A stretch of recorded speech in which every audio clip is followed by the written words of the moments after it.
Il y a avec nous en ligne Madame Farida Choubachi, journaliste, qui va être... Bonsoir Madame Farida. Bonsoir à vous et à tous vos téléspectateurs. Merci bien d'être avec nous. Madame Farida, les ministres arabes des Affaires étrangères ont condamné aujourd'hui les attaques iraniennes contre la Jordanie, les Émirats arabes unis, le Bahreïn, l'Arabie saoudite, l'Oman, le Qatar, le Koweït et l'Irak. Les ministres arabes ont considéré ces attaques comme une grave violation de la souveraineté des pays arabes et une atteinte à la sécurité et la paix dans la région. Comment vous voyez les frappes iraniennes contre les pays arabes en ce moment et leur prétexte c'est d'avoir des bases américaines sur leur territoire? Non, mais ça c'est pas un prétexte, c'est qu'il y a des bases américaines. Oui. Je suis très étonné que les Américains et la base américaine ne défendent pas ces pays-là qui ont accepté des bases sur leur territoire. Oui. Et c'est pour ça que même l'Iran a expliqué qu'ils ont dit qu'ils ne veulent pas du tout faire du mal aux pays voisins, mais qu'ils attaquent des bases américaines. Oui. Et je vois que l'attitude américaine est une attitude, je ne sais pas moi, pas digne d'un grand pays qui a... Si ces pays-là ont accepté d'avoir des bases américaines dans leur territoire, le premier devoir des Américains, c'était de les défendre. Oui. Et là, on n'a pas entendu un seul coup pour défendre ces pays, les pays du Golfe contre les attaques iraniennes. Et même les Iraniens, quand ils disent qu'ils n'attaquent pas les pays arabes, mais qu'ils attaquent les bases américaines, moi je pense que tout le monde les croit. Alors comment vous voyez comment les pays arabes peuvent riposter aux attaques iraniennes? Est-ce que les attaques iraniennes sont contre les pays arabes ou contre les bases américaines dans les pays arabes? Oui, contre les intérêts américains. C'est important. Oui, oui. Contre les important. Oui. Contre les intérêts américains, bien sûr, oui. Les bases. Les bases, et les bases et les Pas intérêts seulement aussi, les bases et les intérêts américains, oui. Oui, bien sûr. Oui. Et les Américains, chaque fois qu'ils font une guerre, par exemple, comme la guerre qui a été faite contre l'Irak, il nous a touchés tous. Toute la région a été, comment dire, a subi des conséquences de cette guerre-là folle. Et cette guerre aussi, d'ailleurs, si vous vous souvenez, je ne sais pas si vous vous souvenez ou non, qu'après la guerre, où ils ont détruit plein comment dire, de bâtiments, de sociétés, des immeubles en Irak, ils ont dit que ils s'excusent parce qu'ils n'ont pas trouvé des armes nucléaires en Irak. Nucléaire, oui, c'était... Alors ça c'est après le désastre qu'ils ont commis. Ils ont dit que c'était une information erronée après voilà. ça. Oui. Et on ne bouge, on ne détruit pas un pays et on tue son leader, aussi des cadres irakiens, parce qu'il y a un certain type chez eux qui a dit que l'Irak a des armes nucléaires. Madame Farida, à votre avis, cette guerre pourra rester autant comme la guerre entre l'Irak et l'Iran dans les années 80?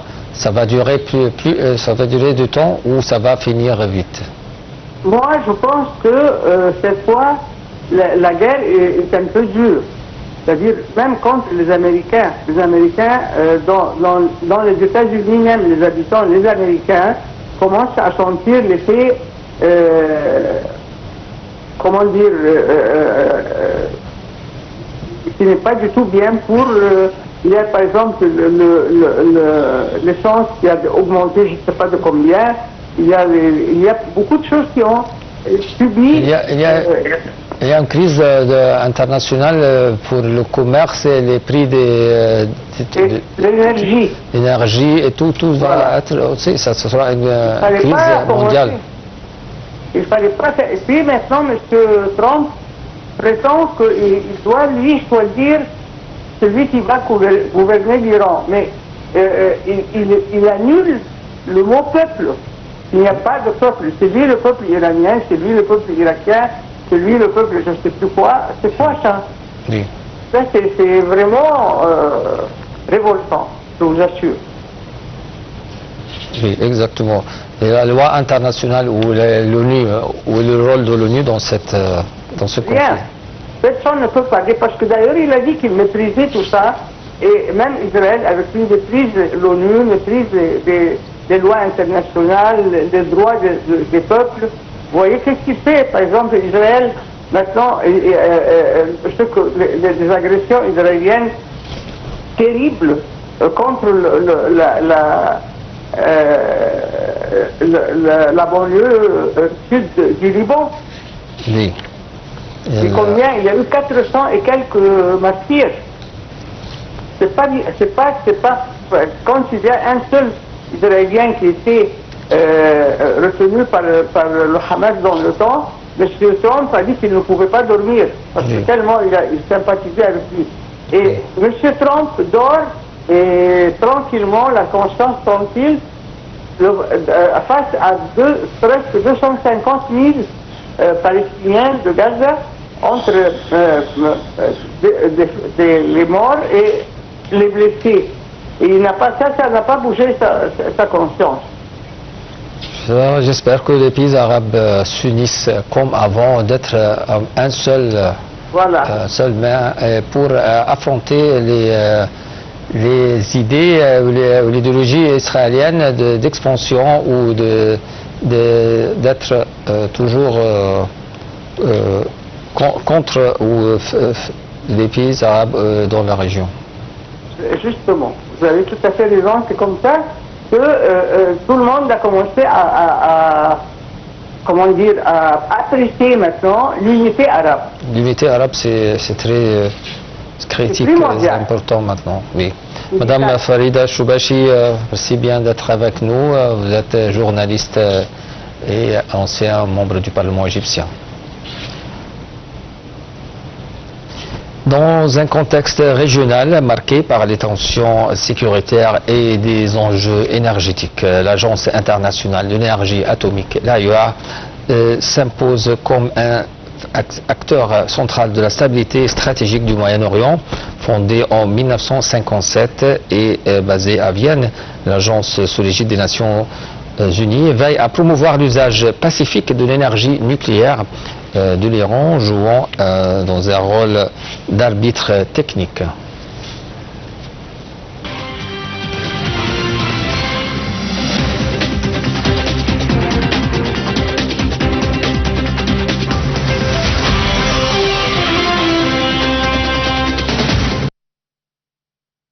L'Agence internationale de l'énergie atomique, l'AIEA, supervise les programmes nucléaires civils des États signataires à travers des inspections et des mécanismes de garantie destinés à assurer la transparence. Au Moyen-Orient, cette mission prend une dimension particulièrement sensible. Le dossier nucléaire iranien demeure l'un des principaux défis diplomatiques. L'AIEA publie régulièrement des rapports techniques sur les activités nucléaires de l'Iran, jouant ainsi un rôle d'arbitre technique. Dans une région marquée par les conflits et les rivalités géopolitiques, la question nucléaire dépasse le simple cadre énergétique. L'absence d'une zone exempte d'armes nucléaires au Moyen-Orient reste un sujet de débat récurrent au sein des forums internationaux. L'AIEA intervient également dans le suivi des installations nucléaires civiles dans plusieurs pays arabes. Au-delà des questions de prolifération, l'AIEA joue un rôle fondamental dans le renforcement des normes de sûreté nucléaire, notamment après les accidents de centres nucléaires de Tchernobyl et de Fukushima Daiichi. L'agence soutient également les pays du Moyen-Orient dans des domaines stratégiques tels que la médecine nucléaire, la lutte contre le cancer, la sécurité alimentaire et la gestion des ressources hydriques, autant de secteurs où la technologie nucléaire contribue directement au développement durable. L'Agence internationale de l'énergie atomique ne se limite pas à un rôle technique, elle constitue un instrument diplomatique majeur dans la prévention des crises nucléaires et la promotion de la confiance entre États. Dans une région où la stabilité demeure fragile, l'AIEA apparaît comme un pilier essentiel de la gouvernance mondiale du nucléaire, à la croisée des impératifs de sécurité, de développement et de coopération internationale.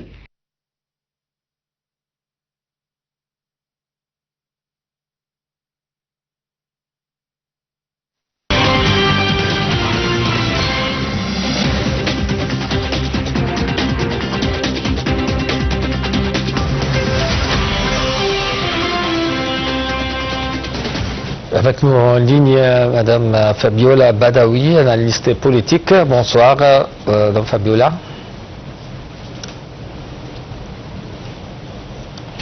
Madame Fabiola, bonsoir.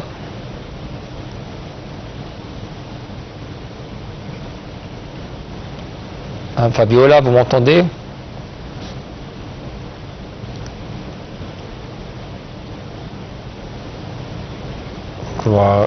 Il y a un problème technique.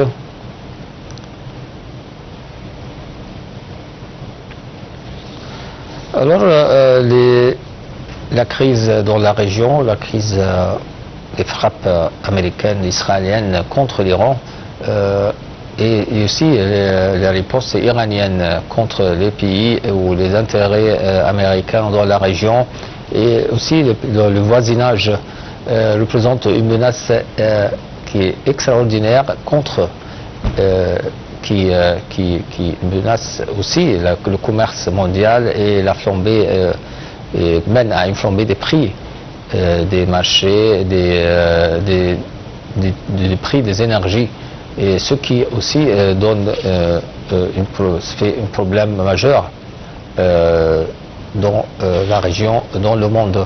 Je crois qu'il doit être quelque chose qui arrête l'ONU ou les organisations internationales, et le son de la raison doit être entendu dans cette crise pour arrêter la guerre qui personne ne va se profiter. Comme on voit, tout le monde va être nuit à cause de cette catastrophe ou désastre de la guerre qui peuvent se déclencher avec une guerre, on ne veut pas ça, une guerre régionale ou une guerre mondiale. C'est ce qui n'est pas profit de personne, ou aucune personne peut dire qu'on va se profiter ou que cette guerre va mener à une chose, une bonne chose.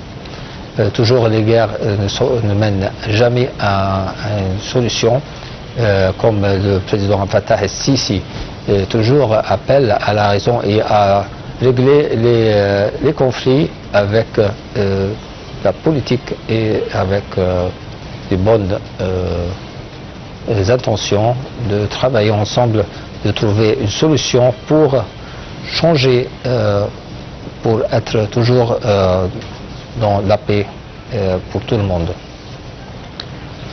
Et aussi, mesdames et messieurs, aujourd'hui, la Ligue arabe, il y avait une session extraordinaire qui est très importante. C'était une réunion visioconférence où les ministres arabes des Affaires étrangères ont condamné les attaques iraniennes contre les pays arabes, même si le prétexte des Iraniens qu'ils visent les bases américaines ou les intérêts américains, mais c'est une souveraineté des pays arabes qui toujours, il ne faut pas dire ça. Et maintenant, mesdames et messieurs, avec les activités présidentielles.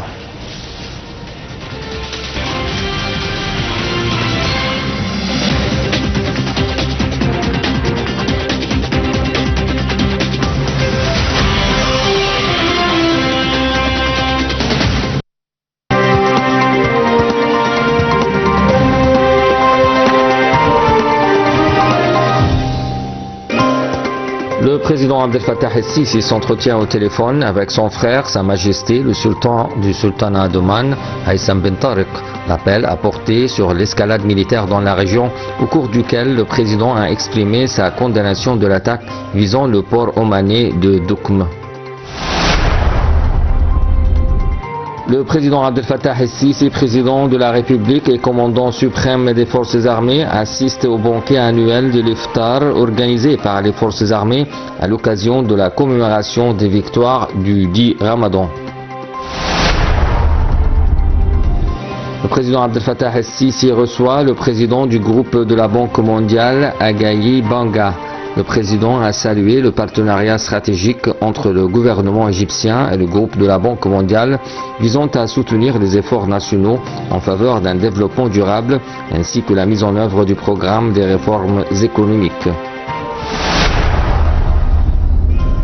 Le président Abdel Fattah el-Sisi examine les derniers développements concernant les énergies renouvelables et les produits pétroliers. Le président Abdel Fattah el-Sisi reçoit un appel téléphonique du premier ministre grec Kyriakos Mitsotakis. L'entretien a porté sur les développements de la situation régionale actuelle, au cours duquel le président a réaffirmé le rejet catégorique de l'Égypte des agressions iraniennes contre les pays arabes. Le président Abdel Fattah el-Sisi, président de la République et commandant suprême des forces armées, participe au banquet de l'Iftar organisé par l'Académie militaire égyptienne. Le président a commencé son discours en adressant ses salutations, son appréciation et son respect aux participants, notamment aux étudiants et étudiantes ainsi qu'à leurs familles, exprimant sa joie de les rencontrer à cette occasion à l'Académie militaire égyptienne. Le président Abdel Fattah el-Sisi reçoit un appel téléphonique du président palestinien Mahmoud Abbas Abou Mazen. L'appel a porté sur les derniers développements dans la région. Le président Abdel Fattah el-Sisi reçoit un appel téléphonique du président de la République de Chypre, Nikos Christodoulides. L'appel a porté sur les dernières actualités dans la région.